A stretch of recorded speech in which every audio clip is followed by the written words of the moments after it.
তো hello' friends, কি খবৰ আপোনালোকৰ? বহুত দিনৰ মূৰত মই আকৌ আহিলোঁ। মই তাৰমানে চাগে আপোনালোকক সকলোকে মোৰ ইউটিউব চেনেললৈ স্বাগতম জনাইছোঁ। তো আজি মই অলপ শুই উঠা দেৰি হ'ল মানে বেছিকৈ দেৰি হ'ল আৰু এতিয়া আমি কোনে মুখ চুখ ধুই মাহঁত ভাত খালে, ঠাণ্ডা ভাত মোলৈ বাঢ়ি থৈ দিছে, মই দেখাই আছোঁ। এইফালে ভাত বাঢ়ি থৈ দিছে, এইখিনি ইয়াত আছে মাছ, এইফালে দালি,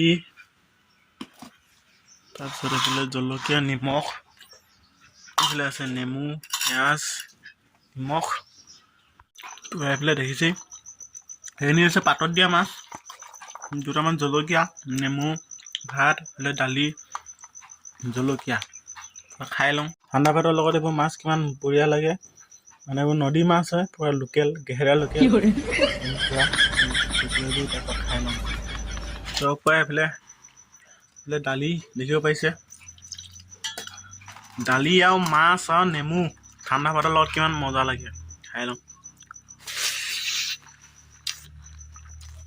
না কচম, নেমু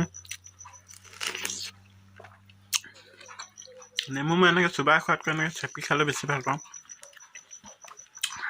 মজা লাগিছে। এনেকৈ ৰাতিপুৱা আপোনালোকে খাই চাব, ঠাণ্ডা ভাতৰ লগত মাছ, পাতত দিয়া মাছ হয় এইখিনি, দালিখিনি কালিও হয়, এইফালে নিমখ জলকীয়া আছে, নেমু, ৰাতিপুৱা খাই চাব, মজা লাগে।